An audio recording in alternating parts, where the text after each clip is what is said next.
Welcome to the Evansville Wartime Museum on this third Thursday of the month. We got past tax day, I hope. So in a moment we're going to have prayer, and in our prayer we're going to be praying for Dallas and Margie. Dallas Fleener, one of our volunteers, helped in the simulator, helped at the front desk, was a docent. He unexpectedly passed away on Tuesday night. And while you may not know Dallas by name, you would probably know that Dallas was one of the fellows who took the microphones and passed through the crowd here on the Lunch and Share when we had questions.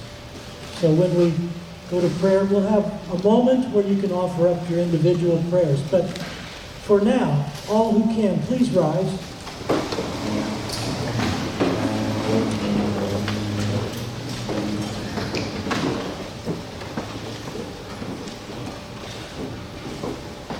Lord, our most gracious Father, the creator of all of us, the creator of all that's around us, the creator of everything we see, we touch, we taste, we smell.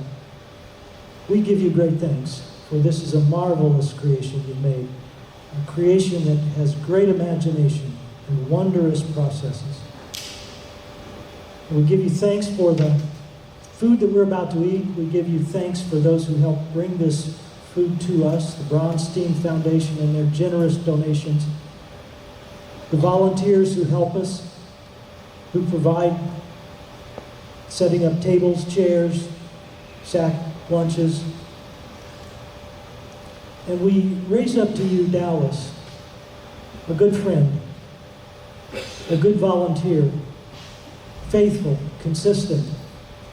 And we offer up prayers for him and his wife, Margie. And we'll offer those prayers individually for the next moment.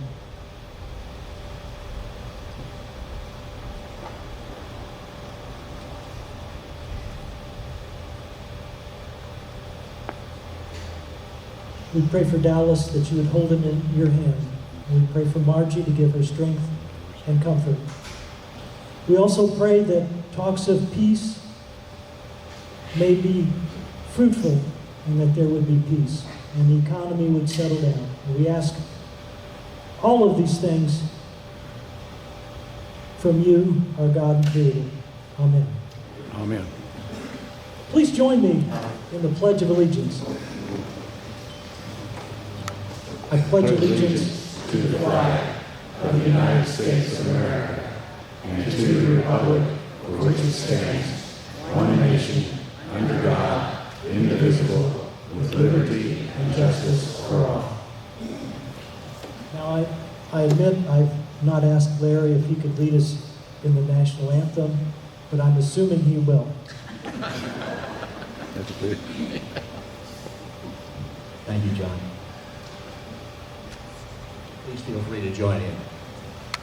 Oh, say, can you see by the dawn's early light what so proudly we hailed at the twilight's last gleaming, whose broad stripes and bright stars through the perilous fight o'er the ramparts we watched were so gallantly streaming, and the rocket's red glare, the bombs bursting in air, gave proof through the night that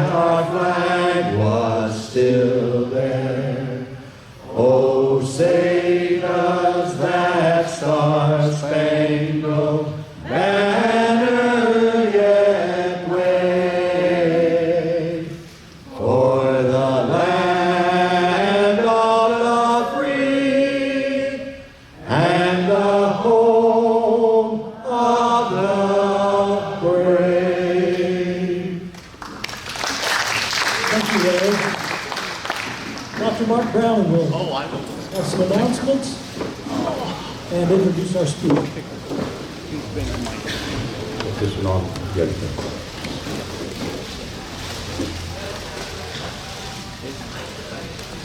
Good morning. Thank you for attending today. We have several announcements before we will proceed with our main speaker. The announcements are the following. We have another speaker named Bill McNeese. He's an anesthesiologist, and he will talk in about 3 weeks. He will talk about a World War I contingent of people that went from Indianapolis to France to fight in World War I. A whole group went there. Our World War I room is over there, and you're more than welcome to look at it. But that is coming up in 3 weeks. On Saturday, that's this week, that's 2 days from now, we'd love to have you or your nieces and nephews or your kids here at the museum. From 10 to 4, we're going to have a special on the Revolutionary War. We will have people that can sign you up or sign your kids up. We'll have the DAR and the SAR here. And if you had family members that were during the Revolutionary War, we will have people that can search that and find out. You may not be eligible. This is my uniform. This is a 100's uniform. In the Revolutionary War, about 80% were what we call the militia or reserves. 20% were paid. They didn't get paid very much, and they didn't get paid on time, but they got paid with land. That's how our Northwest Territory was settled, because a lot of people were paid with land.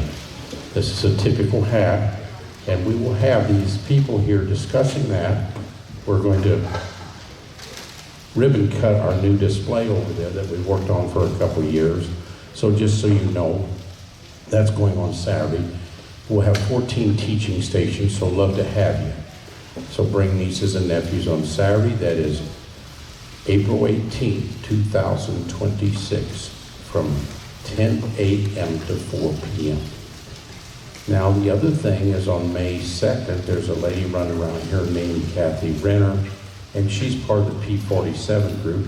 That plane came here about 2020 because of COVID, because they were going broke down in Houston at a museum, and they sold that to us. They wouldn't sell it at prior asking, but because COVID, they lost a lot of their income because they got the income from school. So that plane has about $200,000 to be paid on. It has been paid. It was $3.2 million. It's worth about $6.5 million right now. There's only 14 left in the world, and the tank behind it still has a price tag on it. So that race on Saturday, you can volunteer, and Dr. Peter Blanc, where is he?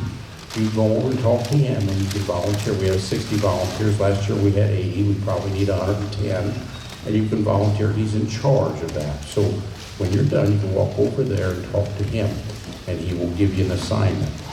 Love to have any of you. You can also run it or walk it if you want to, but that costs, I think, $30.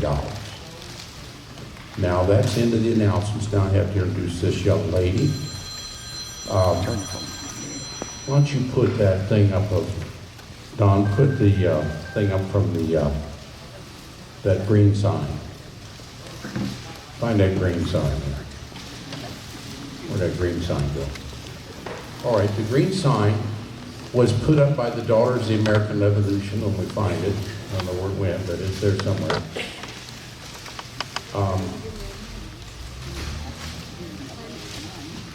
Well, this sign was put up in year 2000 to commemorate. That's at the YWCA. Go to the other sign. Next below it. Yeah.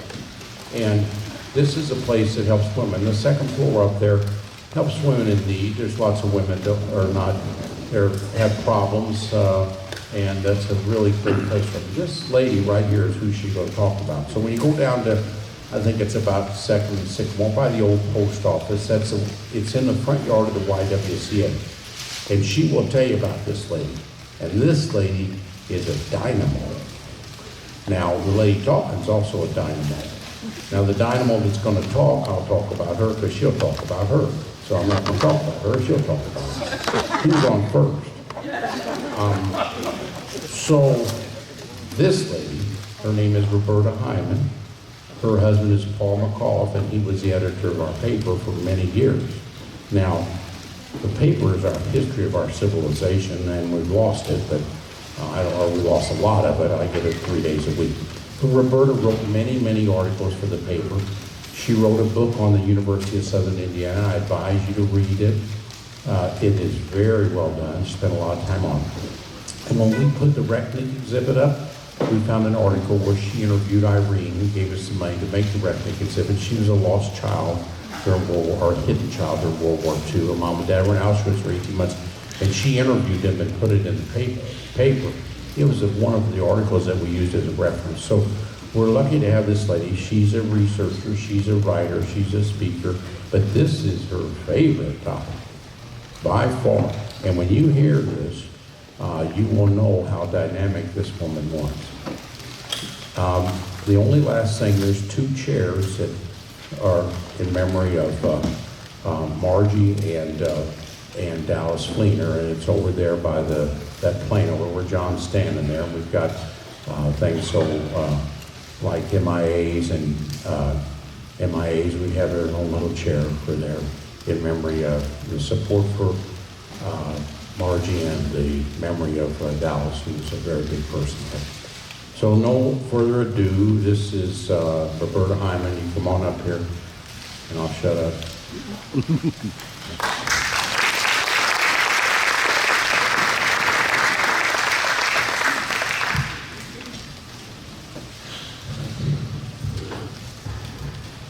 I always wanted to be taller.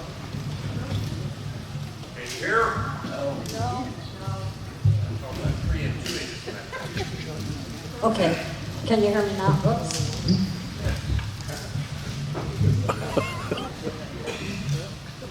Okay, now can you hear me? Okay.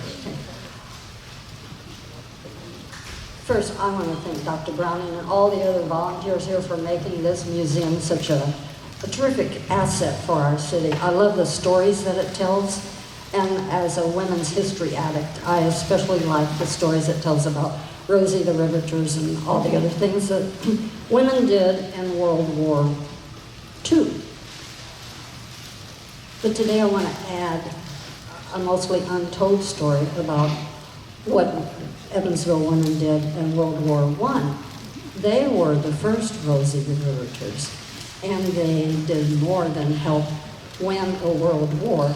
They won the war for women's right to vote. They were revolutionaries. And I am going to talk about Albion Fellows Bacon, but first I want to talk about some of the other women involved. And the old Sunday Courier and Press told part of their story in a special edition on July 1, 1918, July 4th, 1918, reporting that Evansville women, who the paper called girls, were grabbing up jobs in every industry in town to what seemed everyone's amazement. Quote, had anyone predicted 5 years ago that girls would be in Evansville would be replacing men in machine shops, furniture factories, steel plants, elevator operators, telegraph offices? Had anyone made such a wild prediction, he would henceforth have been declared rattle-brained. And yet, today in the very heart of Evansville, girls are replacing men in almost every phase of work. The paper said, Bucyrus Steam Shovel Plant, Evansville Coffin Works, Midland Furniture, Schrader Headlight Company, other industries with jobs that until then had been closed to women were hiring them as fast as they could, as were other employers. I love this story. Val Wilhelm and Grace Boyer became the first women in Evansville's history to be hired as elevator operators. It was front page news on March 10, 1918, when the city's tallest skyscraper, National City Bank at 4th and Main Streets, announced that it was going to hire women to run its elevator cars. Billy Stone became the first ever female butcher that year. Her aviator husband had been killed in the war and leaving her with a 4-year-old daughter to support. Jessie Brennicky became the city's first ever female car salesperson, selling Buicks and loving them. Now these women were making history, but you won't find them in any local history books. Catherine Mills, the first female foreman ever hired at the Bucyrus plant, liked her job, but she might not have liked the way she was described by reporter Marion Farrell, who wrote, "Mrs. Mills is large and husky, an excellent example of the woman in industrial pursuits." Among other things, this all called for a wardrobe change. Cartoonist Carl Knecht thought it was funny when Mother made her debut in overalls, but some people didn't think it was funny. Police received complaints about the indecency of women appearing in public dressed as men in pants rather than in a dress. Women in Evansville and across the country in World War I shed their corsets and never put them back on again. But they did more than go to work and change wardrobes. Some went to the battlefields.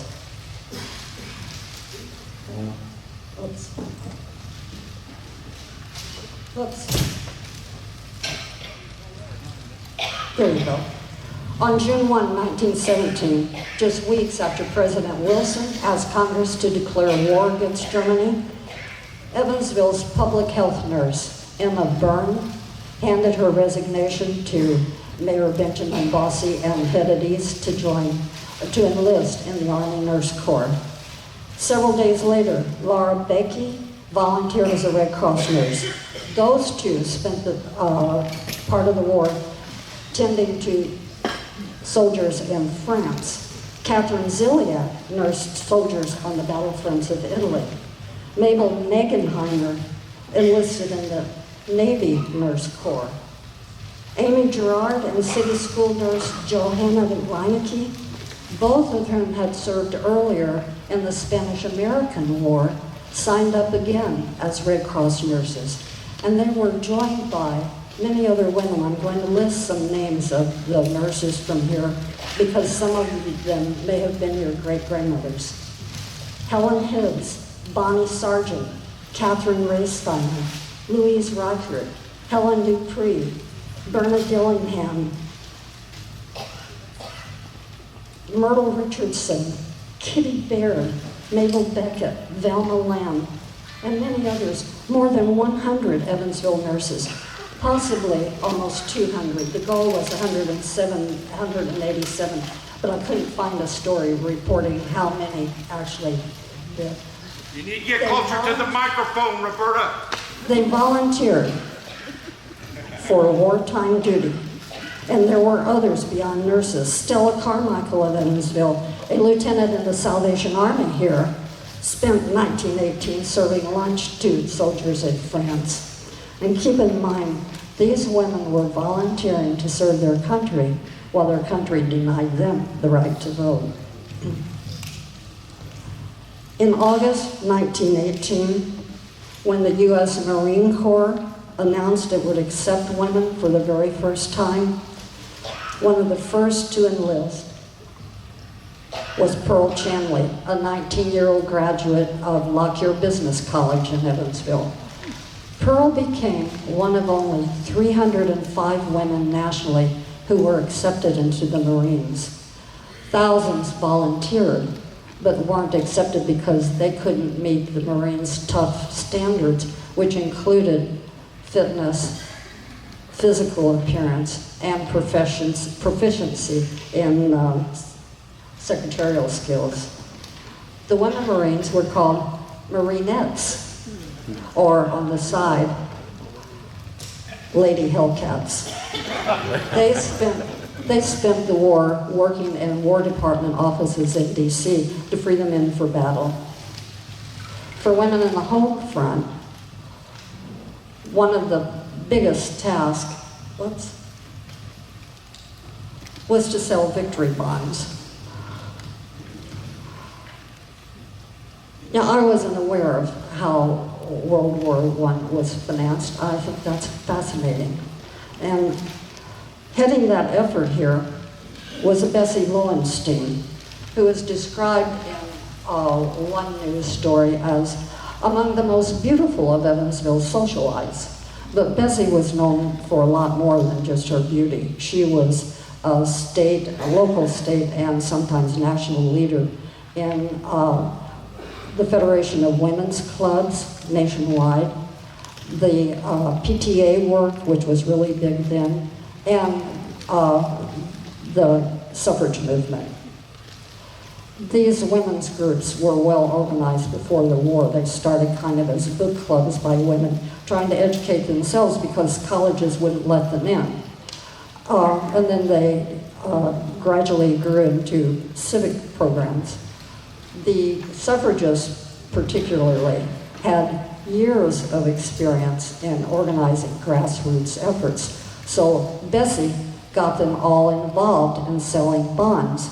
She was vice president of the Women's Committee to sell victory bonds. She appointed, and she was in charge of the project in all 24 counties of the Federal Reserve's 8th District. So keep in mind, this was way before there were, some people didn't even have telephones, and she had to organize all these 24 counties. So she appointed, calling on her suffrage members and PTA leaders, she appointed chairmen in each county. They appointed captains, and by the end of the war, they had exceeded their goal. In Vanderburgh County alone, women sold more than $3.5 million worth of bonds. That's the equivalent of $76 million today in a little over a year. I don't think it could be done today.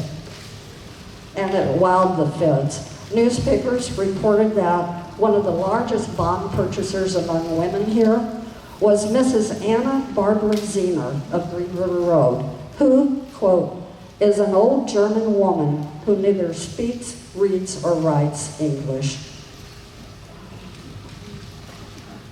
One group that sold the war bonds was the Women's Rotary Club of Evansville, which was the first women's rotary in the United States when it was organized in 1914 by a local attorney, Tamar Althaus, who was the first woman to graduate from the IU Law School in 1892.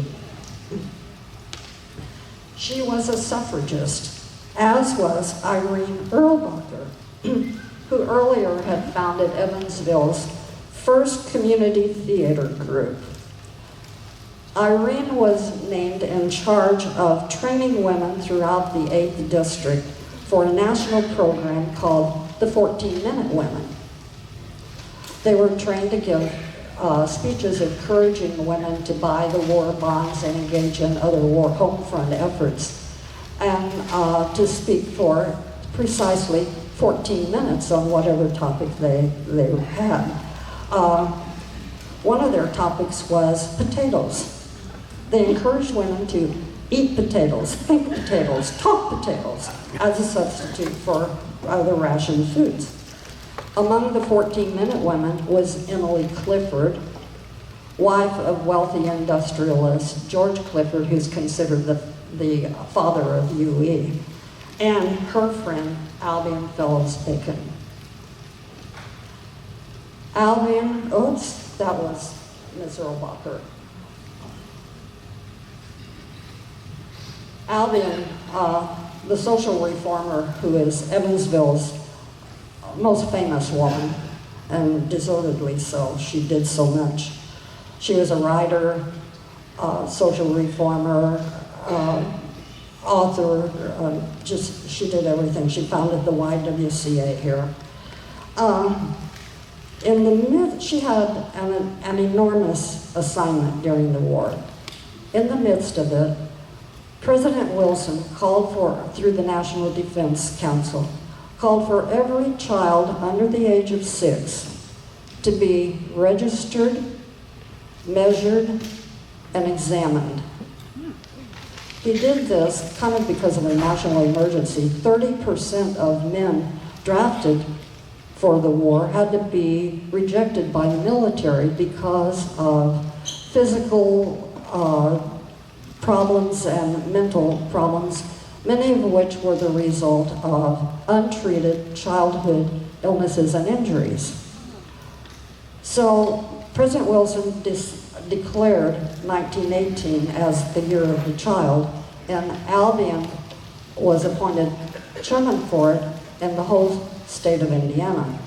She later said that it was one of the most difficult things she ever did, organizing and training volunteers. It had to be a volunteer effort in all 92 counties. When there was a shortage of the doctors and nurses she was trying to recruit to get this job done, people were very skeptical of why the government wanted to register these babies to begin with. But she got the job done. She trained those 14-minute women to go out and recruit people. She called on state groups, the medical societies, the county health departments, and importantly, the Federated Women's Clubs, which were really big all across the country at that time. And in the end, it was reported that Indiana got the job quicker and more completely than many other states. I could not find a story saying how many actually they examined in Vanderbilt County. But the person in charge here, Marguerite Rosencrantz, who was also a suffragist, she organized crews that included a doctor, a nurse, and a handful of women to set up Saturday clinics in every school building. And they were challenged to examine and register almost 10,000 kids in Vanderbilt County alone. And to do that in 20 afternoons. So again, I couldn't find a story saying how many they actually accomplished, but Albion talked about the impact when she spoke several years later at the laying of a cornerstone for construction of Riley Children's Hospital in Indianapolis. Quote, when all of those Hoosier babies and preschoolers were examined, a lot of treatable illnesses and injuries were found, but in so many cases nothing could be done because no treatment was available. So as president and founder of the Child Welfare Association in Indiana, she joined with other people in campaigning for a construction of a hospital where all of Indiana's children should be treated.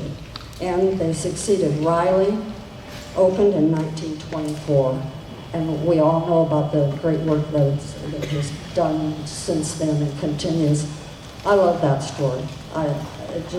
It's an example of how effective this one woman is and her lasting impact on our whole state. But getting back to the war, there were so many needs on the home front. And one of the biggest and most urgent was a sudden need for child care centers, because for the first time all of these women were going to work outside the home. So from World War I came Evansville's first daycares, established by women, of course, and with the help of some men. The first one, surprisingly, was established at the Christian Home for Unwed Mothers on First Avenue, expanding its services. 3 women on its board of directors, with Bessie Lowenstein as chair, talked the county council and the Rotary Club into helping fund this daycare center. And it was not an easy sell. The whole idea was just so radical for mothers of these young kids to go to work. So there were stipulations to the funds. The center was to be for, quote, white children under the age of 6 whose mothers are worthy and are compelled to earn a living. Well, the second daycare, which did not last beyond the war, was at the Evansville Rescue Mission. And the third, which still exists today, more than 100 years later, was the St. Vincent Daycare on First Avenue. None other than Mrs. Adolph Rice was chair for the project by Assumption Church's Ladies of Charity in conjunction with the St. Vincent Daycare Center Society. Catholic women throughout the city got busy and held fundraisers. Catholic women from throughout the city got busy and raised funds for this project. And when it opened in November 1918, it was furnished and equipped with a gift from cigar magnate John Finger and his sister, who was identified only by her husband's name, Mrs. Colonel McCarthy.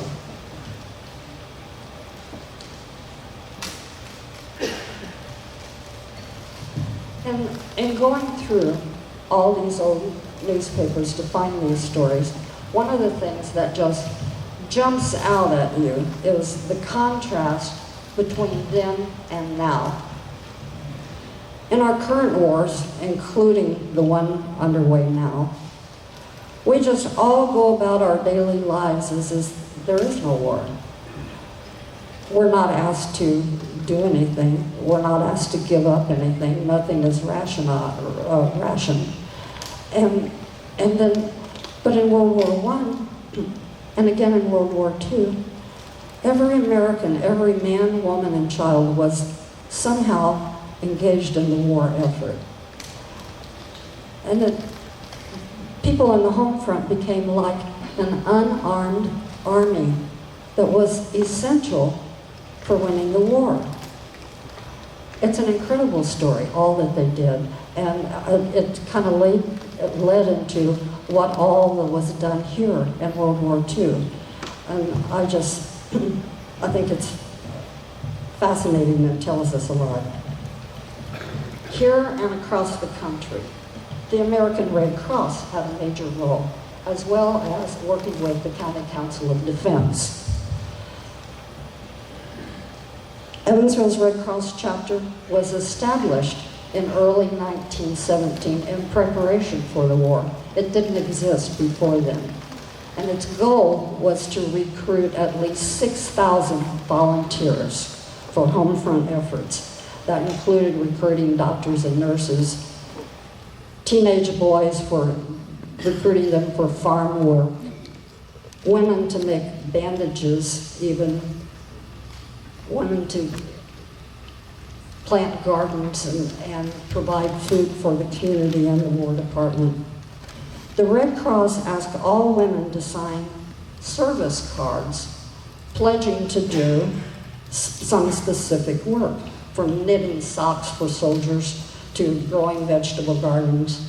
And in one such project, Tessie Hammer led a fund drive that raised more than $1,000, which was a big sum then, just from women and kids in Evansville, to provide an ambulance that was sent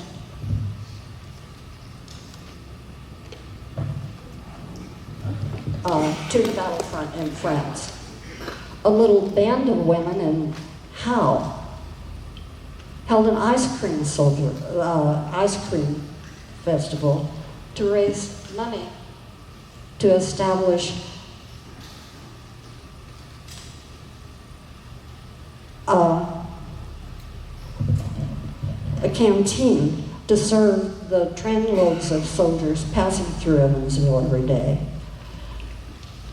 That canteen expanded to become a Red Cross project, and I think laid the groundwork for what became our famous canteen here in World War II. Groups of church women made bandages for the war, knitted socks, hats, and sweaters for departing soldiers, and gave them boxes filled with toiletries and other things they would need.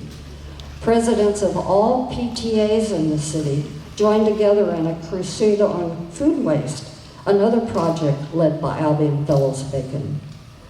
A Courier story in July 1918 said Vanderbilt County had more than 4,000 victory gardens, most of which had been established by existing women's clubs, led by Mrs. James Platt, another suffragist.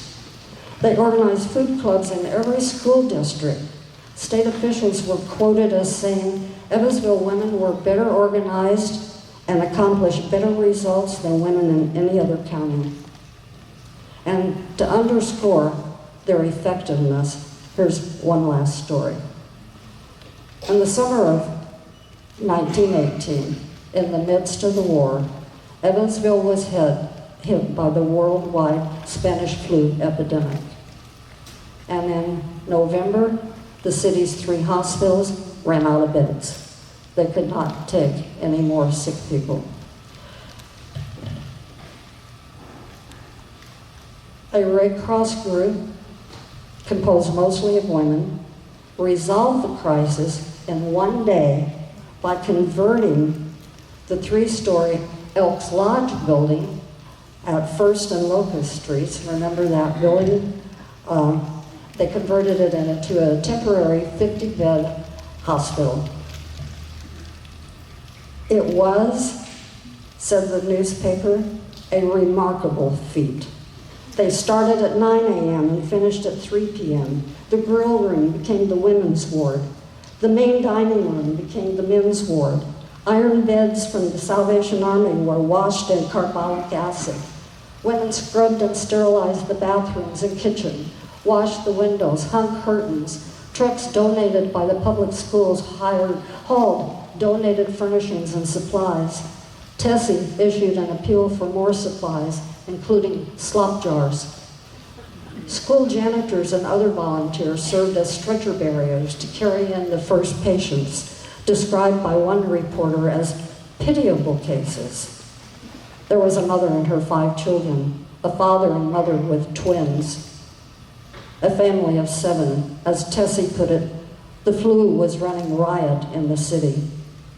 There were 408 reported active cases and more suspected. At its peak, the emergency hospital at the Elks building housed 65 patients. War mothers brought big pots of soup, and other volunteers, including the Women's Motor Corps, used their own cars to transport equipment and other volunteers. And then, within 3 weeks after it opened, the hospital opened, the crisis passed. It was over with. And the hospital closed at the Elks in November 15. That it had been established, and mostly by women, was, quote, a 6-hour miracle, said the Evansville Courier. The journal called it the best example of efficiency ever shown by Evansville women. Men of the city were quite amazed.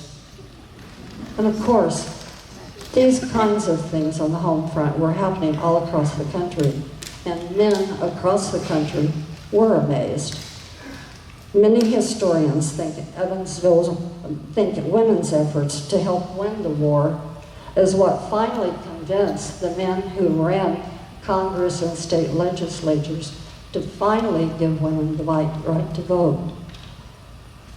Congress approved the 19th Amendment on June 4, 1919, just 7 months after the war ended, sending it to the states for ratification by the all-male state legislators, and it became law in July 26, 1920. And boy, were Evansville women ready for it. Now, I'm almost out of time, but I do have some footnotes.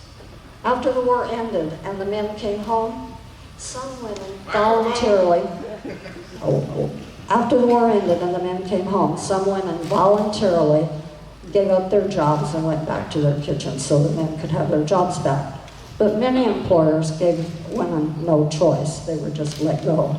The Marine Corps immediately discharged its women from active duty and did not enlist women again until 24 years later when the next World War came. Our Marine, Pearl Chandley, came home to Evansville and married a veteran, Howard Oakley. Some of you may have known their son, Howard E. Oakley, who was dean of the art school at UE and taught there from 1965 to 1984. Army nurse Emma Byrne served out her 3-year enlistment in the Army Nurse Corps, supervising other nurses at a hospital in Texas, a military hospital. She came home in 1920 and became the head nurse at Bainey Camp TB Hospital, where the patients included 22 war veterans, some suffering from mustard gas poisoning. Emma married a local veteran, Walter Zerstadt, which made her a great aunt by marriage to someone I think many of you probably knew or knew of, the late Marjorie Zerstadt Soyugins, president of Welland Baptist Hospital. As for the remarkable Bessie Lowenstein, while she was leading the Victory Bond sales, her husband, Frederick Lowenstein, ironically, was being accused of being unpatriotic because he was publisher and editor of the local, widely circulated German language newspaper, the Evansville Democrat. Now, a local urban legend has it that a group of 200 leading business and civic leaders, all men, demanded that Fred meet with them at the Chamber of Commerce, and that during this meeting they dangled him from a second-floor window until he agreed that it was inadvisable to continue publishing that newspaper. Well, there's no evidence that they actually dangled him, but he did. That meeting did happen, and he did immediately cease publication of the paper, which his father had founded 54 years earlier. By the way, Bessie and Fred were the grandparents of someone else who many of you might have known, the late Susie Nicholson, who was one of the first women ever to serve on Evansville City Council and was a fundraiser for USI. And so one moral of my story is that strong women leave a strong legacy. And so that's it. Albion Fellows Bacon, I can't tell you how many things this woman did. And she's worth a speech all on her own. And maybe I can, I've given it other places, maybe I can give it here one day. Any questions? The military certainly has changed since then.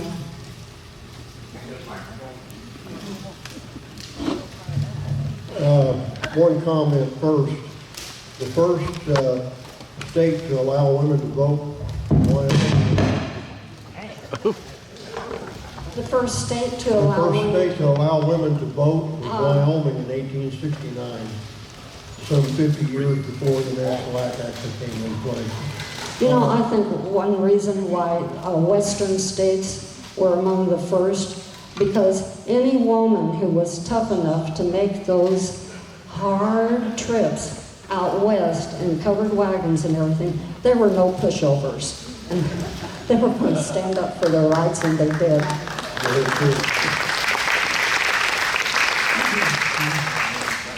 How did they manage to get the Elks Lodge to let them set up a hospital down there? Do you have any information on that?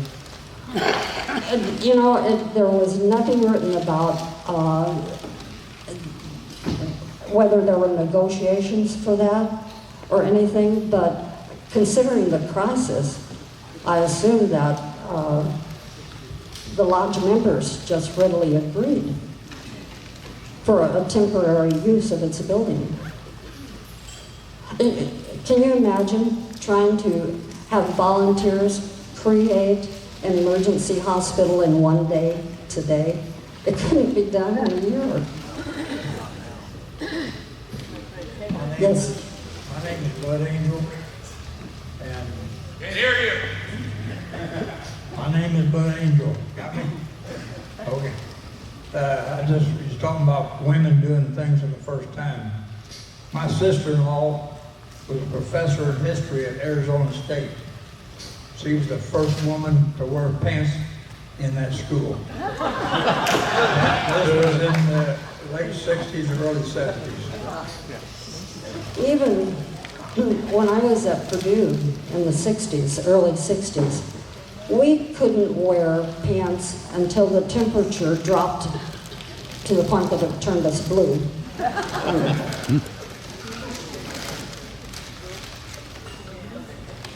have a question. Is the Elks building the one that burned in the fire? It is.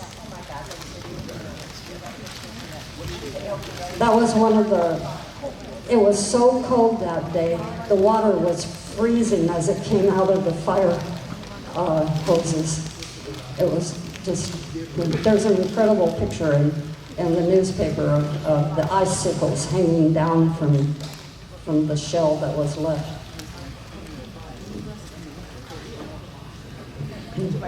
We got them over here, to your right. We have a World War I room over there, and you might know Amber Gowan going. She's smaller than you, but she's even as powerful as you. So it doesn't mean size, it's strength. She's got a strong will too. I'm not being too facetious.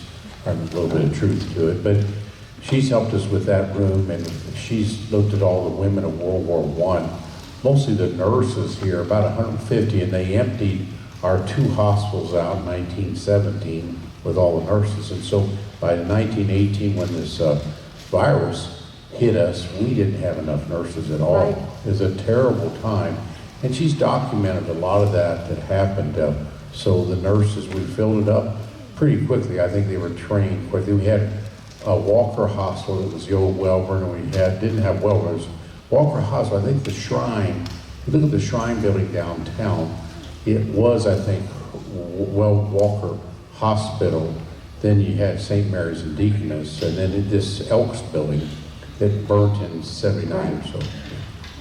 There were many, many more women who wanted to volunteer as nurses during the war and sign up for the Red Cross training. But the Red Cross required that the women have at least high school diplomas. And the education level in this community, considering that most women did not qualify. Yeah, we had Evansville Central. It started in 1854. It's the oldest high school west of the Alleghenies. And then it was changed its name in 1918. At that time we had Wrights High School. But it was not obligated, you were not obligated to go to school. My grandmother graduated from Central 1916, but that was rare, what you're saying. So to get a high school education, that was your only place in Evansville.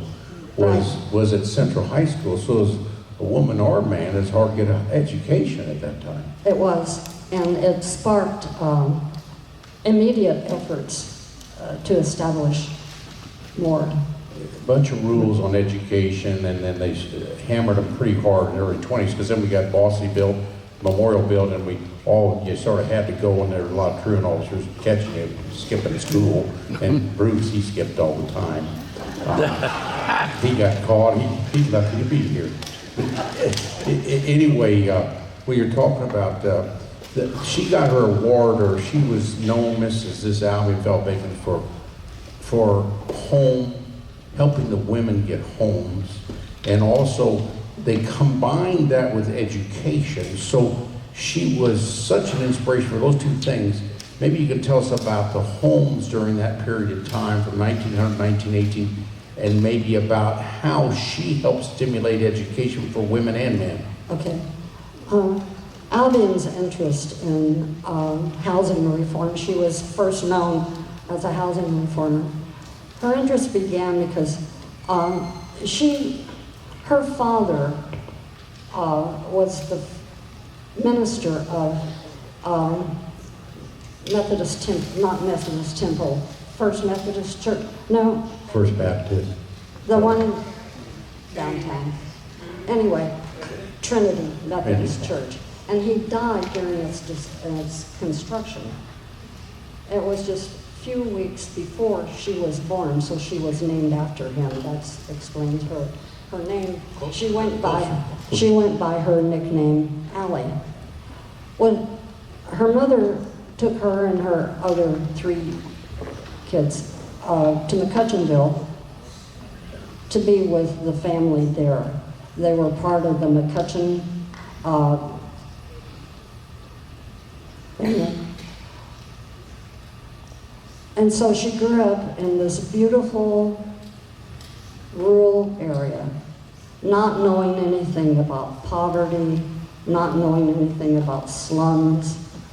And then she moved to the city. And one of her kids came home with scarlet fever from school. And she went to the school to investigate what was going on. And a nurse took her to a slum area where some of these children lived and showed her the conditions that they lived in.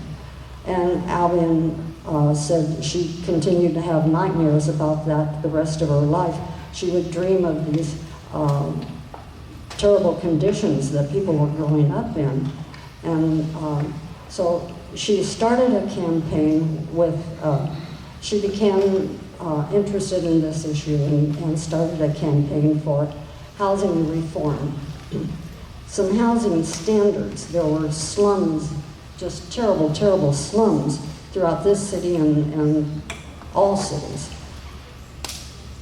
She went to every state because she had worked as a teenager for her uncle, Judge Asa Eichelhart, and had learned how laws are written. And so she started drafting laws and taking them to the state legislature. She went to every state legislature for years and years, campaigning for housing standards, for windows, for indoor plumbing, for just houses that wouldn't fall down. And year after year after year after year, she went and she won. She was writing laws before women could vote. She would often be the only one woman in the room with all of these powerful men, including landlords who sure didn't want to give her a voice and didn't want her reforms to be enacted. From there, from the housing reform, she got involved in other issues, school attendance laws, public health services,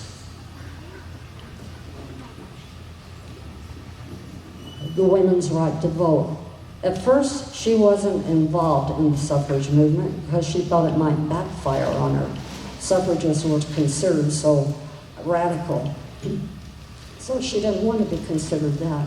And then it dawned on her that all these things she was campaigning for, all of these good laws like child attendance and housing standards, they were never going to be enacted unless women had the right to vote and could vote for them. So she became a suffragist. And she never remarried.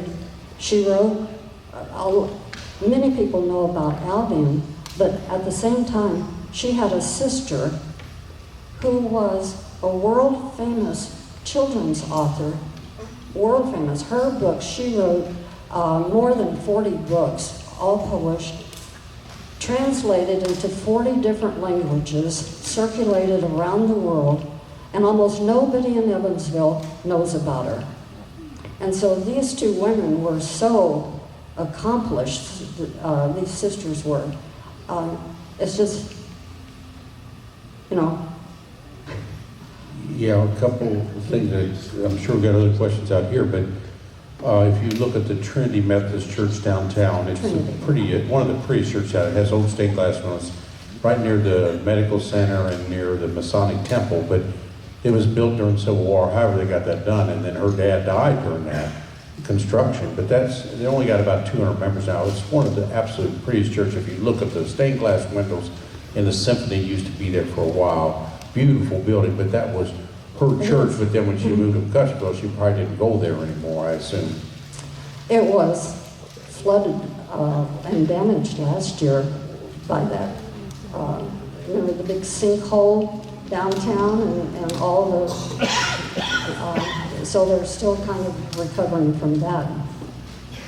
In regards to plumbing, I think Evansville got plumbing about 1880, or water system about 1880, but if you think most of the houses from 1900, 1920 still had outhouses, so she had to deal with that, deal with sanitary things, and she knew also if women didn't get educated, they weren't going to be leading, so she put those two hand in hand, which was very smart of her, but what do you think was her driving force? Where did she get her stimulus?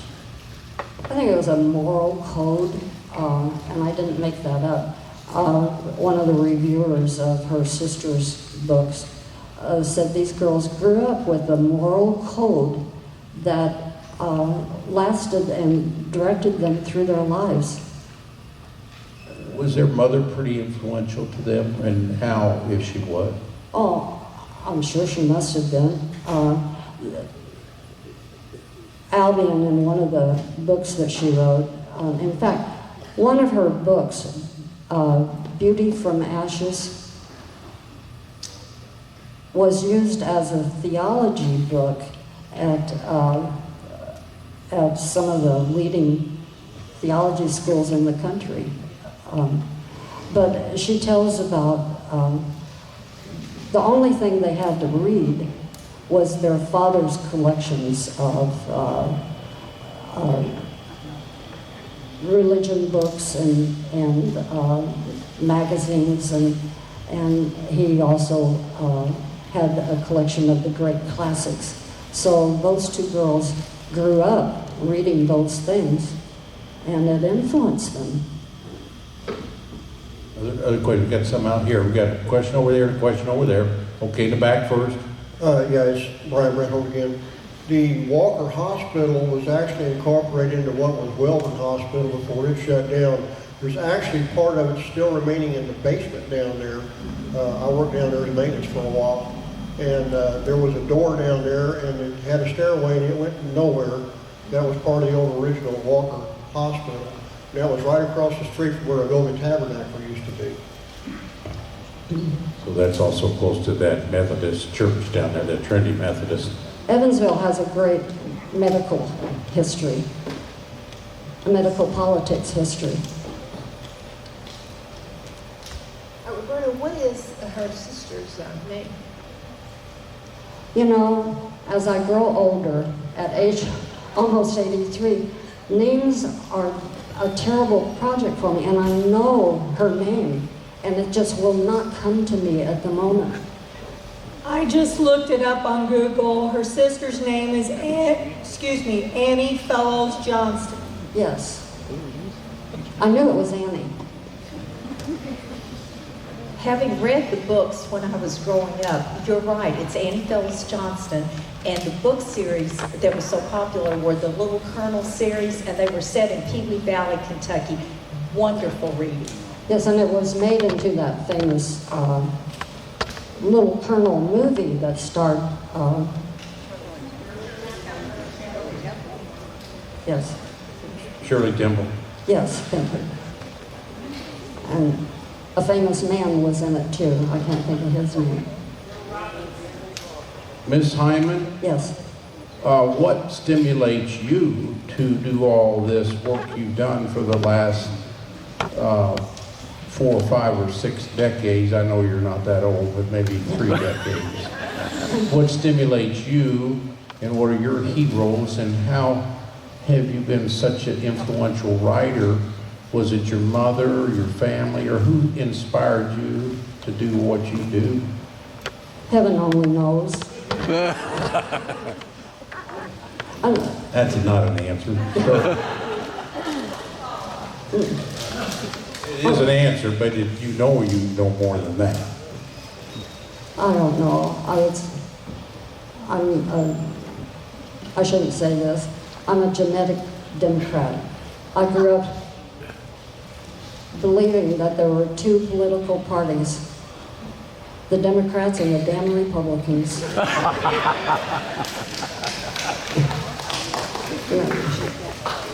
Yes. Any other questions? Raise your hand. We got microphones everywhere. Sign up. Roberta, any other statements at this point? No, I would encourage you to, we hear so much about World War II because so many of us were the product of that and even involved in it. But World War I was the Great War, and things happened here. I did not research what local industries did during the war, but I did see that the Hercules Buggy Company had a contract to produce 24,000 motor cars for the War Department in World War I.